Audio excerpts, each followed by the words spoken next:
Welcome to the Department of Medicine Ground Rounds. I want to remind everybody that you should have received this in the front desk. It's a survey that asks you for information and comments and opinions about our internal medicine residency training program. This is crucial. We need to understand what our faculty feels about our training program and how we can get it better. So please fill this out. Number two, I want to remind everybody that this weekend is the Louisville Symposium on Heart Disease in Women. Louisville Symposium on Heart Disease in Women. I don't know if Laura is here, Dr. Laura. And this is going to be at the Jewish Hospital Rod, Heart, and Lung Center. I will let them know that they don't have a lung center. But it's on the 16th floor, the Abraham Flexner Way. Okay, so please attend to this. This is going to be really exciting. On this day, back in 1796 was the first time that Edward Jenner administered a vaccine for smallpox in an 8-year-old boy. Within 2 years, he had injected 23 people, and he actually recorded that in a publication. And pretty soon, Europe and America started vaccinating patients. On this day, in 1857, was the birth of Williamina P. Fleming. Now, I bet you don't know who Williamina P. Fleming was. We probably would have not known about her, not because we're not interested in astrology, you might be, or astronomy, because she was a woman and almost didn't make it. Let me explain. Wilhelmina Patton Stevens Fleming was a Scottish-American astronomer who pioneered the classification of stellar spectra and the first to discover stars called white dwarfs. She was recruited after she emigrated to Boston at age 21 by Professor Pickering, not recruited to do science. She was asked to work as a maid at the Harvard Observatory. And in 1881, she was asked to be a secretary. And somebody noticed that she was pretty good with math and did some calculations. And so at some point they said, why don't you help us out? Remember, these days we do this with computers. In those days they couldn't do that. So she started doing that, and she devised her own system of classifying stars based on their spectra. And within 9 years, she cataloged over 10,000 stars, and she was put in charge of a whole set, dozens of women, just doing small calculations that today are done by computers, to be able to classify stars and so forth based on their spectra. Williamina P. Fleming. On this day, in 1900, the Yellow Fever Commission was established in Cuba. Okay, remember, this is just 1 year after the Hispano-American War. Soldiers were in Cuba, realized that they were dying all over the place from yellow fever, and they established the Yellow Fever Commission to identify that. And with that, that's an infectious disease. I leave you with the head of infectious diseases, who's going to introduce our speakers of the day. One final thing. Julio won't come up here, but one final thing. This institution is proud, and I am proud too, that we provide services to international students, that we have people who are interested in visiting Peru and Ghana and Haiti to do global health. And what you're going to hear today is that you can do global health at home. There are many people in this town who have as many needs, who are isolated, who are sick, who don't have health care. And it's very nice to spend 2 or 3 weeks in Peru, but it's much more difficult to stick around and do what is needed for the people around you. Think about it. Well, this is perfect, because this was supposed to be my introduction of the topic. And this is why we have this figure here, because this figure is not any foreign country. This is all happening in Louisville. And as Dr. Roman mentioned, that this is global health local. Then today the presentation is going to have 2 sections. And in one section, Rahel Bosson, that is a graduate here from the Department of Medicine that joined the Division of Infectious Diseases, is going to give you an overview of what it means to be a refugee and what are the programs here in Louisville. And then Ruth Carrico, that associate professor, that is also assistant director of our Global Health Initiative, is going to give us an overview of what is that we're doing with we have a refugee health and immunization program in the department. What is that we're doing now, and what is we plan to do in the future. And then I'll let you with Rahel.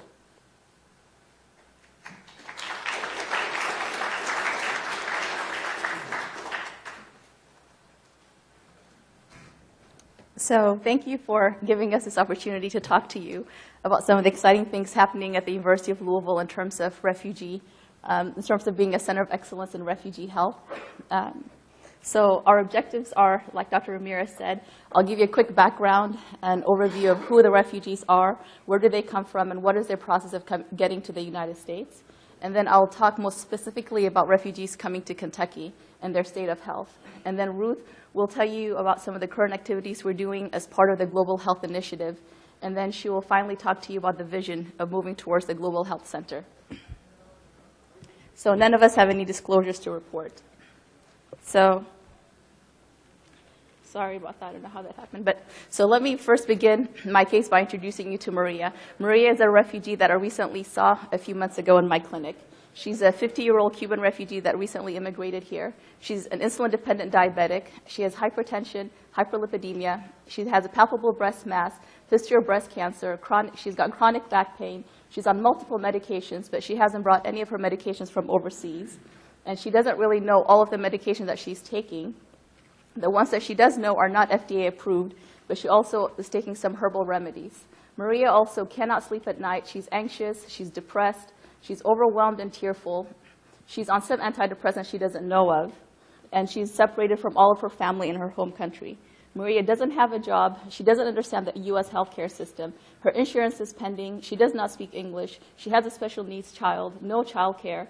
She doesn't even know services that are available to help her. She has no personal transportation, and she can't really navigate the public transportation herself. So here's Maria. Now, she now comes to you as a new patient, but you can't even access her recent visit to the UofL ER because her name or date of birth have been entered differently in the system. So with this, I welcome you to the world of refugee healthcare. So to give you a little background on refugees. So who is a refugee? The definition of refugee was established back around 1950 in the aftermath of World War II. The United Nations assembled together and they formed the United Nations High Commissioner for Refugees. And in that assembly, they adopted the definition of a refugee. It's been adapted since then, but as it stands now today, according to the UNHCR, a refugee is any person owing to a well-founded fear of being persecuted for reasons of race, religion, nationality, or being a membership of any particular social group or political opinion is outside the country of their nationality, are unable to return to that country due to the fears of being persecuted. There's about 15 million refugees as it stands today in the world, and there's about 33 million internally displaced people. The picture that you see here is a photo taken by the UNHCR of Kosovo refugees fleeing their homeland back in March of 1999. So the refugee process goes something like this. There's violence, some kind of persecution, and then there's a flight to a move away from that country to settle into refugee camps in a secondary country. And in these refugee camps, the refugees have really no rights at all. They're not able to leave the compound in the camp, and they can live here for decades. I have seen patients in our clinic that have been in refugee camps for over 60 years. They've had their children born there and are now in their 20s, and they don't even know the land that their family left because of the persecution. Once you're in the refugee camp, you then apply to the UNHCR, and this is the only governing body that can mandate international refugee status. And only less than 1% of people that apply to the UNHCR actually are able to be resettled to a third country, such as the United States, Canada, Australia, and other European countries. Now, in the United States, the refugees that have been allocated to come to the U.S. then go through what we call voluntary agencies, or VOLAGs. These are nonprofit, private agencies that have partnerships with the federal government to resettle refugees that come to the United States. And these VOLAGs have partnerships with local resettlement agencies. And in Louisville, our local resettlement agency is called Kentucky Refugee Ministries and Catholic Charities. So as it stands today, the largest source of refugees is Syria. For over 33 years, Afghanistan used to hold the largest source of refugees. But as it stands today, right now, there's about 2.8 million Syrians that are refugees in neighboring countries like Jordan, Egypt, Iraq, and Lebanon. And there's about 6.5 million internally displaced Syrians right now. Other countries with largest source of refugees include Afghanistan, Somalia, Sudan, and the Democratic Republic of Congo. And in this statistic, Cubans are not considered as refugees because Cubans actually come through a different route. They either cross on boats and come to the United States, or they go through all over Latin America and then walk and cross into the border. And the United States has established a program called the Cuban-Haitian Entrant program back in 1980 that allows for resettlement services to be provided for Cubans once they come to the U.S. And so this does not include them. So in the United States, the 5 states with the largest refugee population include Texas, California, New York, Michigan, and Florida. Kentucky is really the 14th largest in the nation among receiving new refugees. But if you look at it among rural states, Kentucky has actually the largest number of refugees. Back in 2014, we had about 2,500 refugees arriving to Kentucky. And in the next fiscal year of 2015, the projection is that we'll have about 3,100 refugees coming to Kentucky. And the reason why we're seeing so many refugees coming to our state is because the whole premise of the resettlement program is based on self-sufficiency and having jobs. And Kentucky has a lot of factories that these refugees can come and start working as soon as they arrive. And because they don't require a lot of language skills or cultural acculturation, Kentucky becomes a very popular state to resettle newly arriving refugees. So before departure, our refugees receive cultural orientation, and our refugees receive an overseas medical exam. And this overseas medical exam is conducted by a panel of physicians that work with the International Organization for Migration along with the CDC. And the purpose of these overseas medical exams is really to identify Class A and Class B conditions. Now, Class A conditions are conditions that are considered inadmissible into the United States. These are diseases of public health significance, such as active tuberculosis, Hansen's disease, untreated syphilis. And then Class B conditions are conditions that will allow you to come into the United States, but require close follow-up soon after arrival. And those conditions are things like diabetes, hypertension, malignancy, and any other conditions. Also, depending on which country that the refugees are departing from, they receive presumptive treatments for parasites as well as immunizations. So once all of that is cleared, then travel arrangements are made by the Department of Homeland Security. So all refugees, once they enter into the United States, go into quarantine at the first port of entry. And at each port of entry, there's a CDC quarantine officer who actually clears them for the next flight. And there's about 20 U.S. port of entries that have quarantine stations, including New York, San Francisco, Miami, and Chicago. Once they're cleared, then they're able to go to their final destination state. So in Kentucky, Kentucky is actually considered a Wilson fish state, which means that the state government has actually opted out of the resettlement process of refugees. And that process is actually now run by a nonprofit organization called Catholic Charities. And under that nonprofit organization, you have the Kentucky Office of Refugees, who gets all their federal money and allocates them to local resettlement agencies. And the 3 local resettlement agencies that we have here in Kentucky is the Kentucky Refugee Ministries, located in Louisville and Lexington. We also have the Migration and Refugee Services, a part of Catholic Charities, located in Louisville. And then in Bowling Green and Owensboro, we have the International Center. So these resettlement agencies are basically designated by the U.S. government to provide direct resettlement services. So this really begins before arrival. They set up their apartment, they furnish their apartment, and then they pick them up. Because as you can imagine, refugees basically come with nothing, maybe just a bag of belonging. So, and this is really a picture that depicts a caseworker orienting these refugees on how to use a stove and an oven, because some of them have lived in these camps for 30 years and don't really know even how to use something as basic as this. Other resettlement services provided include like mental health services, ESL classes, and employment assistance as well. And so all refugees are eligible for all social programs that a U.S. citizen is eligible for. They're also eligible to work as soon as they arrive. Because the premise of the whole resettlement program is self-sufficiency, some refugees start working within 3 months after they have arrived here in some of these factories here in Kentucky. And this program is really provided for them for 8 months. And the idea is that after 8 months, these refugees are expected to have spoken the language, learned the culture, had a job, and be completely self-sufficient and independent on their own. And you can realize how difficult this is to navigate that system. The refugees are also placed on track for citizenship. And one interesting fact is that all refugees have to pay back the cost of their plane ticket. So after 6 months of arrival, they start getting a bill for the Department of Homeland Security, asking them to pay back the cost of their plane ticket. So as part of the resettlement services, all refugees are eligible for a general health assessment within the first 90 days of arrival. And there are 6 health clinics that provide this initial assessment here in Kentucky. The University of Louisville, as part of the Global Health Initiative, Shawnee Christian Health Center, the Family Centers Americana, Home of the Innocents, which is mainly pediatrics, and then the Bluegrass Community Health Center located in Lexington, and then Green River District Health Department located in Owensboro.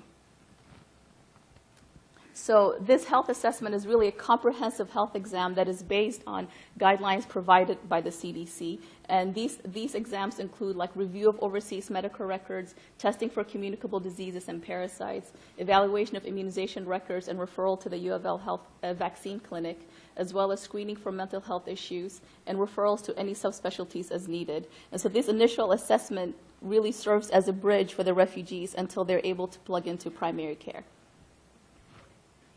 So what is then the state of health of the refugees that are coming into Kentucky? So back around 2011, the University of Louisville entered into a partnership with the Kentucky Office of Refugees and the CDC to develop a refugee health surveillance database. And the purpose of this database was really to strengthen surveillance for diseases among newly arrived immigrants and refugees. And this database basically captures data from all the domestic health screenings that were done throughout the different resettlement sites across Kentucky.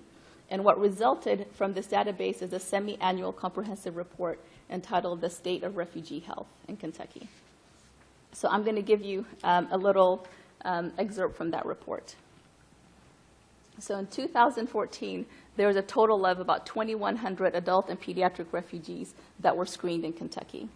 And among the top countries that came to Kentucky last year included Cubans, followed by people from Iraq, Burma, Myanmar, Somalia, Bhutan, Democratic Republic of Congo, and Afghanistan. These were really the top 7 nations that were actually resettled in Kentucky last year. About 51% of them were married, and about 40% of them were single. The most common language spoken was Spanish, followed by Arabic, Somali, Nepali, Karen. And in terms of age group, our largest number of refugees were less than 18 years of age, followed by 25 to 34 years of age. In terms of top health conditions across all refugees, among their top 10 included dental abnormalities. Those are cavities, abscesses, tooth decay, along with TB exposure, hypertension, anemia, mental health issues, and hyperlipidemia. If you look at refugees per population, Cubans had, among their top 10 health conditions included hypertension, hyperlipidemia, tobacco abuse, and obesity. Whereas if you look at the Bhutanese, among their top 10 was TB exposure, anemia, myalgias, hearing loss, and depression. And the reason why I gave these 2 different refugee populations as an example is to really show that all refugee health concerns are not the same across the board, but that there has to be really a population-specific approach when dealing with refugee health.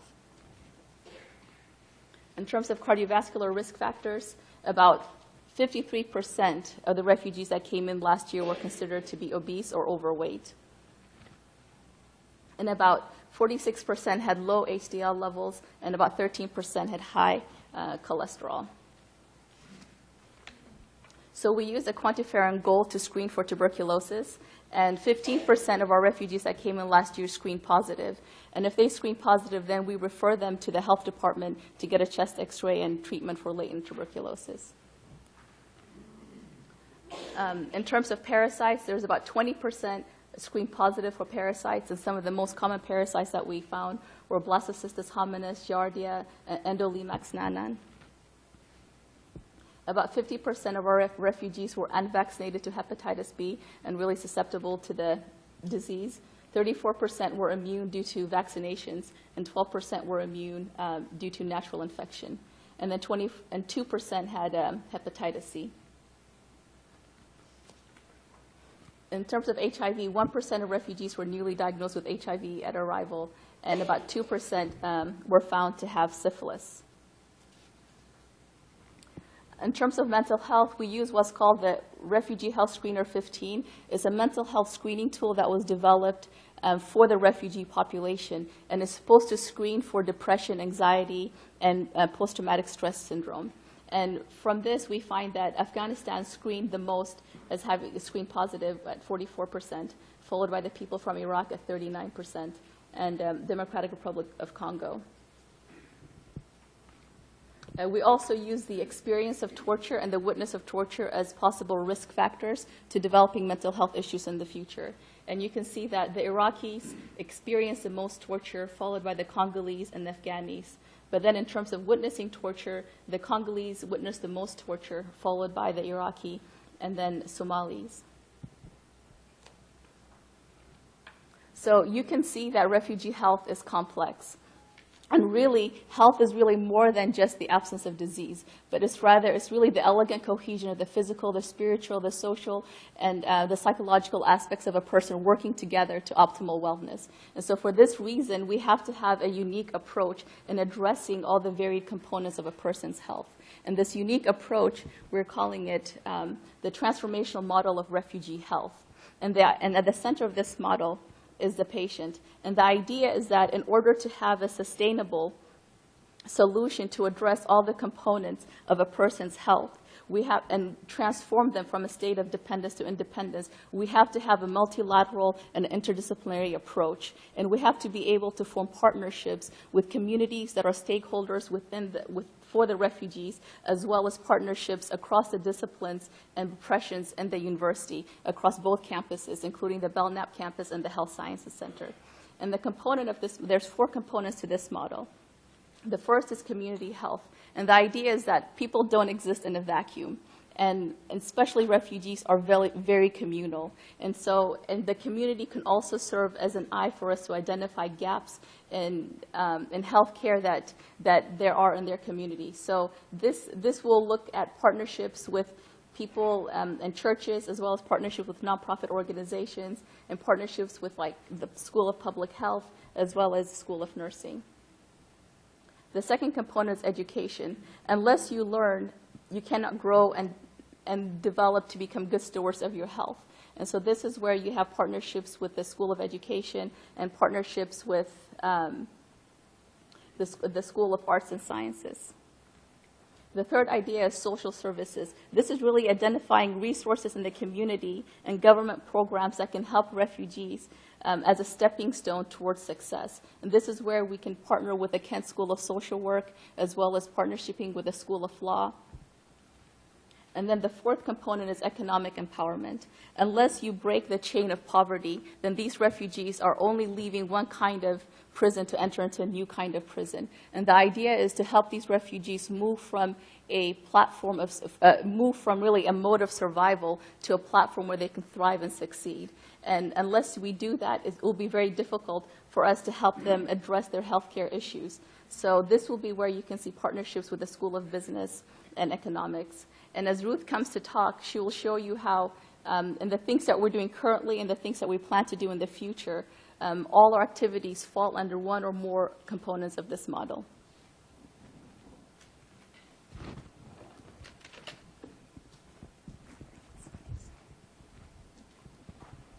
Well, that was a great overview to talk about the complexities that are involved in refugee care. So what I want to do now is focus a bit on what we are doing with refugee help as part of this global health initiative. So if we look at the total picture for the global health initiative, it includes those activities that represent international diseases and international intervention opportunities.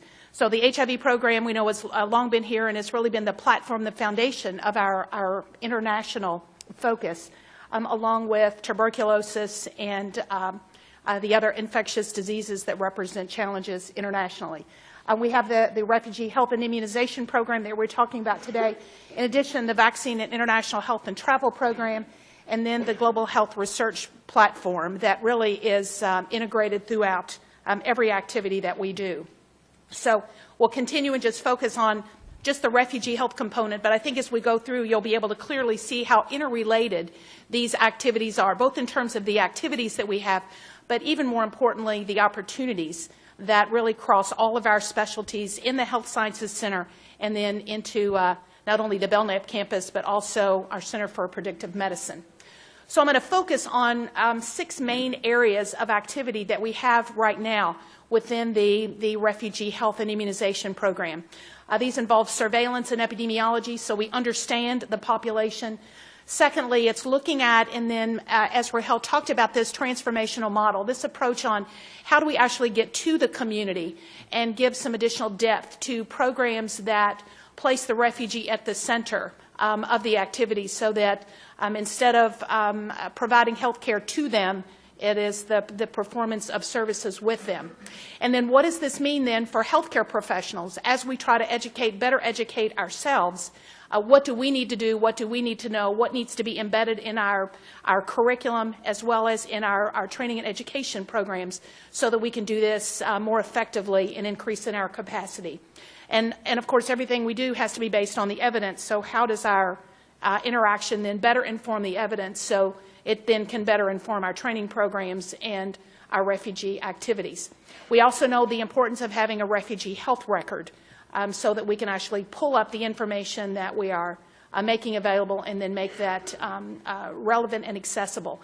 And then the civil surgeon program, as Rahel mentioned, how do we make sure then that we enable people to move towards citizenship more effectively?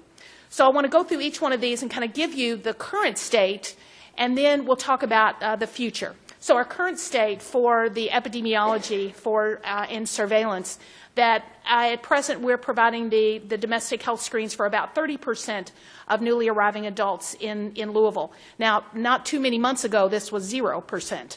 Now we're growing very, very quickly and are the second largest site for the performance of these activities. And I think it probably won't be too long until we will be the largest site. We also then are recognizing the needs that exist in the other resettlement areas in Kentucky with respect to healthcare providers and knowledge about refugees. So we are beginning to provide them then with backup support through the use of methods like telehealth and offering then what skills and capabilities we have to enable them to perform these exams as well. We, at present, provide immunization then for 90% of all of the newly arriving refugees in the Louisville area. This is a larger percent than any other resettlement site. We also then found that we were having issues with children. The fact that we could not get children in to be seen by primary care, by the pediatrician, simply because of the length of time it takes to get them enrolled in Medicaid and provide a card for them. Well, as Rahel mentioned, self-sufficiency is the watchword, and so if children can't go to school, parents can't go to work, and the whole self-sufficiency process falls apart. So we provide then immunization and school physicals. And then that has enabled us to gain some additional information through the surveillance portion that occurs in this, and better understanding then not only the pediatric population, but the family dynamics that are present with the children and their adults. And then all of this continues to be used to better inform then the state of refugee health. And so this is a document that just shows where people come from through the arrival process, the many stops they make. And it continues to reinforce that we are truly a small world getting smaller, and that we have to embrace that idea that we are our brother's keeper, and that we will then be addressing those health issues when they come, and they impact us socially, economically, spiritually, and every other method. The second activity is looking at how we provide a better or best orientation process for the refugees, because they do have information from the resettlement agencies, but the caseworkers and the staff at the resettlement agencies, their sphere of activity is a mile wide and an inch thick, and so there have to be connections then with all activities and the resources and the capacities that we have here at the university then to be more effective and improve then the ultimate outcomes. So we are really focusing on how we can go to them and how do we engage them at the point then where they feel safe and they feel secure, and then begin to build relationships. So this has worked very quickly. as we have done this, because now we actually have refugees. We've kind of had a little coup going on, that we have some that are refusing to go anywhere else other than here. So everybody wants to wait for Rahel to have another appointment time. They don't want to go anywhere else because they like the type of service and that they feel safe when they are here. We've also focused on the provision of health promotion at the refugee site. So again, how do we engage them in preventing disease instead of waiting until it occurs and then trying to fix it? And in doing this, we have learned a lot about what it means to be culturally competent, culturally relevant, and then having to understand the adjustments that occur so we can appropriately engage with this audience. And this really has meant that we have developed interprofessional partnerships to an extent that we never anticipated. We tend to think that our partnerships involve those on the Health Sciences Center, but truly this care of refugees touches every single college and school within the university. And as we have met as part of our activities with this initiative, Dr. Ramirez and I have met with every dean from every college and school to go through the activities that are ongoing and have been met with what really has exceeded my expectation, a great deal of enthusiasm. So the train keeps getting full and from people that want to be involved and want to help with these initiatives. And when you look at the refugees, there is such tremendous appreciation. All of us look for, that patient that really is appreciative. Everybody needs 1,000 things. We can do 1 or 2. That level of appreciation and interaction with them is so incredibly positive that it really is uplifting. All right, the next portion is, what do we need to know as a healthcare discipline to provide care for refugees? So this really has shown us that it is important for us to think about what needs to be in the individual curricula so we can have then an area of focus. So no matter what your specialty is, you have the ability then through both immersive opportunities and case conferences and other educational opportunities, tools and resources to learn about what is relevant to you, to your particular practice. So we are working to develop then very specific training programs for different disciplines, specifically starting with nurse practitioners, because they have been so involved with us in our division and in this development to say what needs to be as part of their training. But this is relevant to medicine as well as nursing, dentistry, public health, and pharmacy. All these are directly involved in our care of refugees. In addition, those services that we don't think a lot about, social services, yes, but law has been very important to us. Business has been important. Languages, engineering, helping us with our processes. So new groups are making this actually happen. And it makes it happen, again, at the site of care that is not only in our clinic, but also at the resettlement agency. So nobody's got enough space. We're included. And so we're trying to optimize in wherever we can find space. So any place will do. When we do provide these services, then we're learning more about the differences in the refugee groups, not only their health conditions, but a little bit more deeper than that when we talk about some of the social and cultural aspects. So some examples, we've learned a lot about Cubans and reproductive health. An example, when women in Cuba, if you miss 2 periods, you go to the doctor for a regulation. So regulations are very common. So when we are seeing the Cuban women, we have to start talking about birth control and reproductive health for women, and it's a head scratcher sometimes. So, but that's a way then that we've really had to partner with our OBGYN counterparts. With the Iraqis, tremendous mental health issues. These are problems when bombs are overhead and you have seen members of your family abducted, or you've seen killing and torture and so forth. So a lot of mental health issues involved in this population. So we've had to then figure out how we're going to address the mental health needs. Congolese families, a lot of family dynamics. When you are a woman, single head of household, and you have 8 children, there is no man in the picture. He is either killed or has been abducted and now part of the army. economy. So these women come here bringing their children, and they are learning how to live in society and not a refugee camp. So that is a big enough adjustment. But still, being a mom with a whole parcel full of children creates a lot of issues and quite a steep learning curve during that acculturation process. The Somalis, a lot of TB infection. We're struggling now with, as public health gets out of the healthcare business and more into the policy business, what's going to happen to provide treatment for latent TB, so that we are thinking about this in a public health perspective and, preventing then breakdown and development of active disease and then transmission within our community.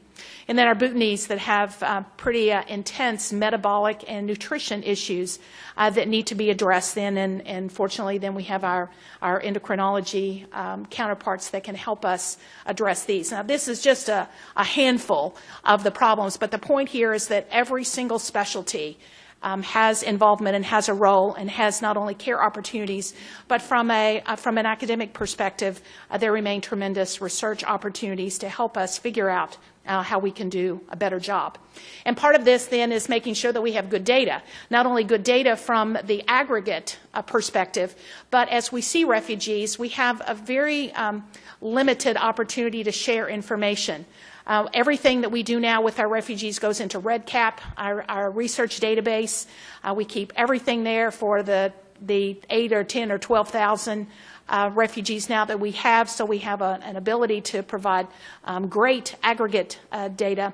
But our problem is what happens to the refugee as they move around. We are pretty much confined right now to all scripts, and we know that that doesn't work for many of us. Especially for the refugee where they may seek care outside a place that uses all scripts. At the present, we're trying to better understand why refugees access emergency department services, so we can figure out what can we do to prevent that, and then do a little bit more work in primary care and prevention. We're working with the CDC, as Rahel mentioned, looking at surveillance and how we can look to see where are automation opportunities, so we can provide then an individual health record of some sort for the refugees. As we mentioned then, during that path to citizenship, we are offering the opportunity through the provision of the required immunization, immigration exams and immunizations that are required for green card. So we see at least offer that service now to all refugees. So we have 3 USCIS designated civil surgeons. Again, we started off seeing 0. Now we see about 120 a month.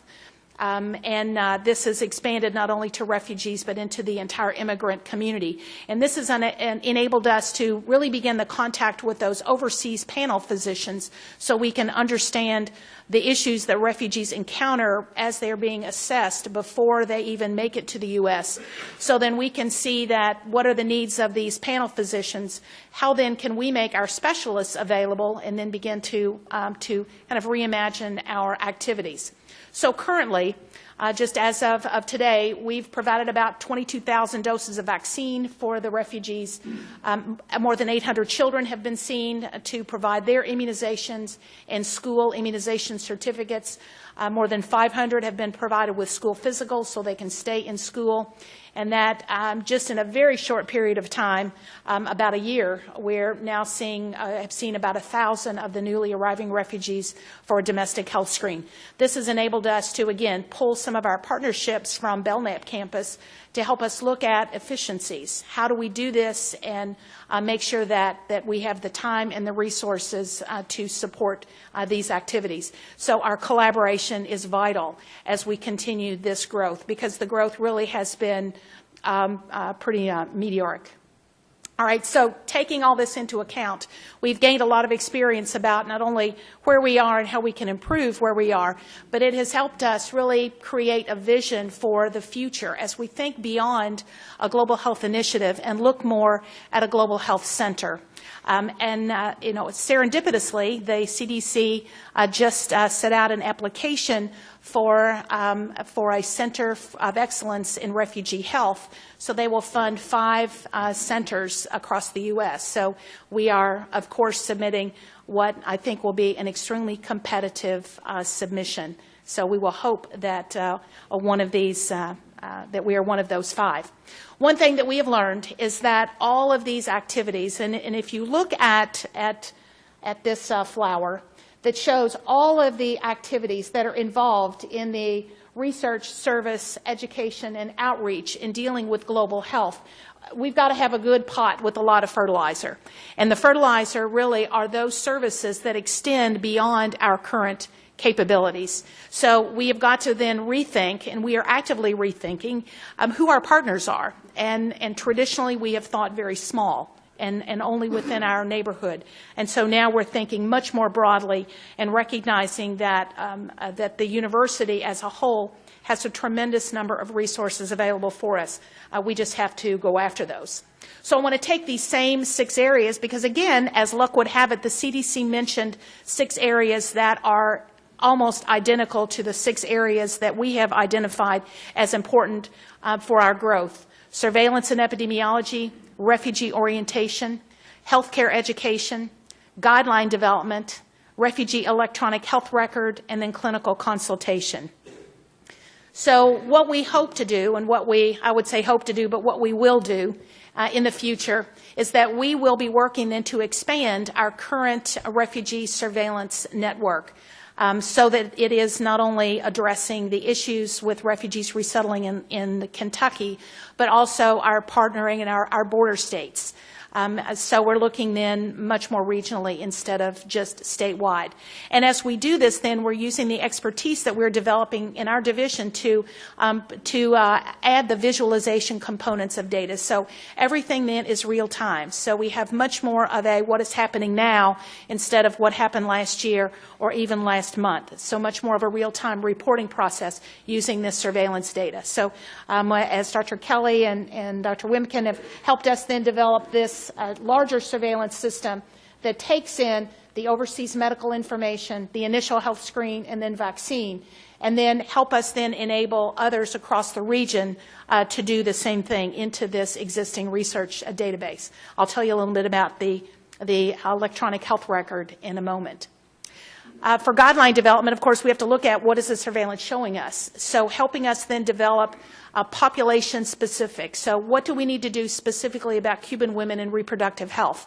How do we then put that into a guideline format so it is not only available for our use but available for others who will see the population also, and then use our surveillance findings and then make sure that it's accessible. So putting those then in electronic and mobile format. So being more broad in terms of our dissemination of this new knowledge. With refugee orientation, again, focusing on orientation that goes to the community level and encouraging not only work at the individual community level, but enabling then groups in a community to better assimilate into society. We've seen a number of cases, most recently some of the elderly Nepalis who have been here for 7 years, and they are allowed then 7 years that they need to achieve citizenship. If they do not achieve citizenship, then they are not eligible for some of the social systems, so Medicare specifically. So we have some 66-year-old Nepalis who have never ventured out of their own community, so they have never learned the language. So they will never be able to answer those 120 questions on the citizenship exam. So they're in a situation now where they have no family, they're here by themselves, their 7 years are up, they risk deportation.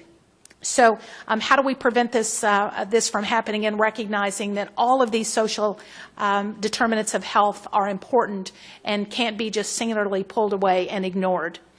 So as we develop these programs, then we want to make sure then that they are readily available. And we know that some refugees take to technology very quickly. We know that some of the MCOs, specifically Passport, are providing cell phones now to some of their members just to make sure that they have connection. So how can we do simple things and have an issue like Rahel mentioned, they have such trouble riding the bus? How can we make information that will be easy for them to acquire if they have a cell phone? Can we make some of those things available to them? Also, we have new opportunities on the horizon in developing relationships with the airport. The airport has been a specific anchor point that the CDC and the Office of Refugee Resettlement have asked us us to consider in working with the community to say, well, what happens if we have a refugee that arrives that has a complex medical condition or develops an infectious disease that is identified during their long plane trip, and that unfortunately has happened in our area. So helping us then address these issues and then focusing again on new relationships that certainly need to be developed. The fourth is developing health education. Now, this is not only to and for healthcare providers, but also for those voluntary agencies or the VOLAGs. How do we then provide education kind of in both directions, both in the more sophisticated and traditional healthcare provider and then to those agencies that need more understanding about some of these medical issues and how they may be able to place refugees a little bit differently into communities that may have specific areas of expertise. This is where that we intend to focus efforts on some more intense curriculum development for care of refugees as part of then this whole thought of having residency programs dealing with global health and the full spectrum then of what we are learning. Making this available through web-based opportunities as well as through training courses that are more immersive. And even looking at perhaps the development of academic credit.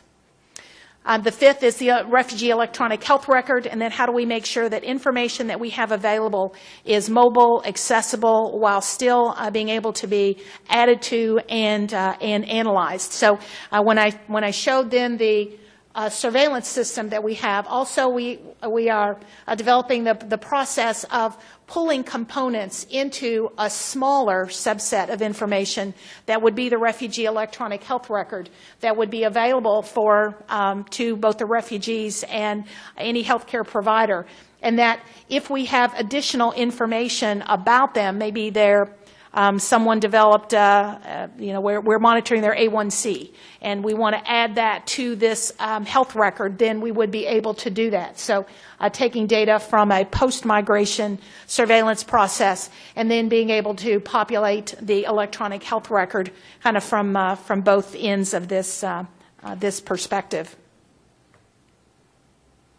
The last area is clinical consultation, and we had, Dr. Lederer was with us when we had our first group that said, how do we get people together and think about the specialties that we need to have that can help us then address the wide array of need of this population. So they helped come up with the name CARMA, the CARMA Project, where we pull together then what does our medical community need to know so that we can provide better care.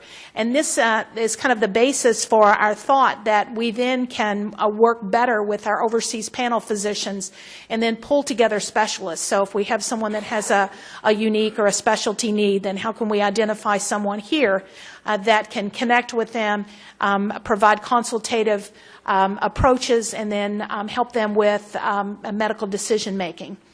This would then also enable us to add to our existing database, both our surveillance database and then ultimately the refugee electronic health record. So it pulls in the information much more quickly, and we feel like the data and the record then are much richer for that. So kind of where we are at this point, and you may have seen this picture before, this is our concept of a global health center. The idea, and as we have continued to look at this and develop this, we look at this as the first building. Building 1, then the opportunity for a building 2, and maybe even a building 3. It depends on how things go.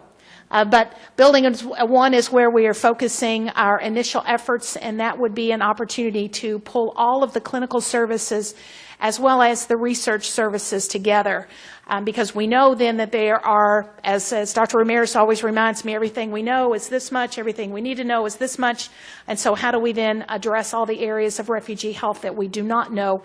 And that we will only do that by, again, expanding the richness of the collaborative research opportunities. So if we have then our clinical services, the idea is to have clinical services on the first and at least second floor, perhaps some on the third floor, having research on the third floor, on the first floor having an international market. The idea from the city is to have a farmer's market perhaps have an international restaurant that enables them to kind of support that whole idea of learning about nutrition, having a coffee area, kind of a coffee shop where people can come, refugees can come and have access to healthcare providers and medical information, other researchers. The second floor, again, more clinic space, where we would have the international travel clinic, perhaps even the laboratory. Third space could be research space. And then the unique approach is that we know everything that we do has to be built on a platform of sustainability. And so our approach is then with this complex to have floors 4 and 5 as residential space that provide then the maintenance and operation capital that would be needed to make sure that this is a place of no cost. So when you want to collaborate, you don't have to pay to collaborate. You come together because that's how we should be doing things. So it's making us rethink how we do everything. It's made us re-engineer our approaches to care, but it's shown us the many opportunities that are available. So we would certainly welcome your ideas, and anybody that wants to join with us. So in our last few minutes, I'll turn it over to questions, or Dr. Mears, if you may have some comments. No? All right, great.